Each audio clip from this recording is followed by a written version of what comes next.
Well, to put it this way, I think Iran is scared to death of Bibi Netanyahu and the Israeli government. I don't think they're scared of the Biden administration, unfortunately. And yeah, sure, you can say Iran doesn't want a regional war, but it launched one against Israel last October the 7th. And as I mentioned, it's not going very well. So now they're really worried. I think that's the point where Israel can have the maximum impact precisely by going after the nuclear weapons program. There's no guarantee they'll have another opportunity as good.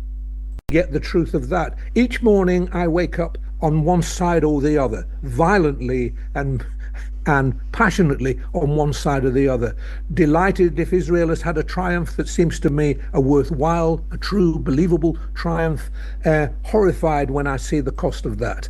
And I just clatter between the two. I want this to stop, but I perfectly understand why people don't want it to stop and see the reason for it not to stop. I don't want to see any more people killed in Gaza. I can't bear that spectacle. I can't bear to think that people with whom I'm not an Israeli. I don't, not all that interested in the country, except as an idea. I don't visit it much, but nonetheless, I feel an affiliation with them. So I feel people to whom my kin, if you like, my family are doing this. We're not supposed to do that. We shouldn't do that. We don't believe in that. It's inscribed on our hearts that we don't murder.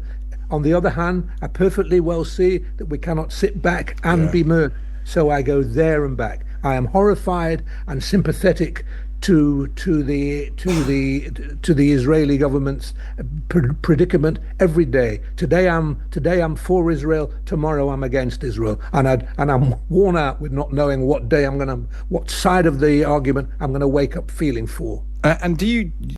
I became very angry with television, with BBC television in particular. I could not go on watching the news because every single night was about the death of a Palestinian baby. It broke you see a beautiful child, you see footage of a beautiful child, and then you're told that it's been murdered, or you see it being murdered, killed, you see it being its life over, whatever the circumstances, and you cannot bear it. Am I to believe that the Israelis deliberately go out of their way to kill babies? I cannot believe that. I mean, there are stories that there are rod snipers, and in any army and in any violent conflict, there will be individual soldiers doing mad things. That the Israelis deliberately target children, I don't believe. I don't believe it's possible to do. Anybody would think that they kind of fly over and have special planes to pick out babies. You can't do that. And why would they do that? But I suppose, Howard, dead is dead. And the question I suppose one would say to you is, if these children have died, and you must concede that children have died in considerable numbers in Gaza, how much is that the responsibility of Israel, and how much should we bear witness to that? If there are dead children, there are dead children. Those children, we need to know that those deaths have happened. Whoever is to blame for those deaths must be blamed for those deaths.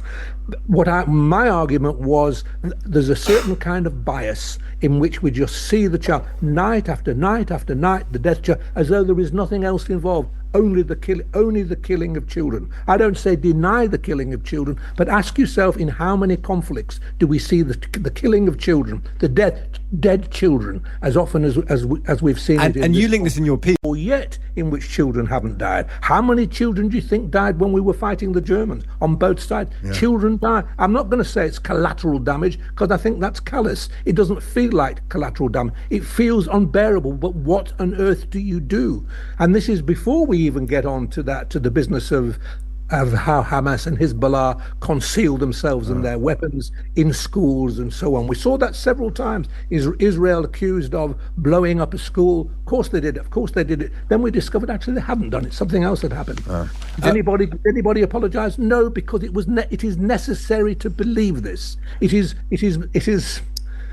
One has to draw a distinction between what happens and the necessity to believe the callousness of one side against another.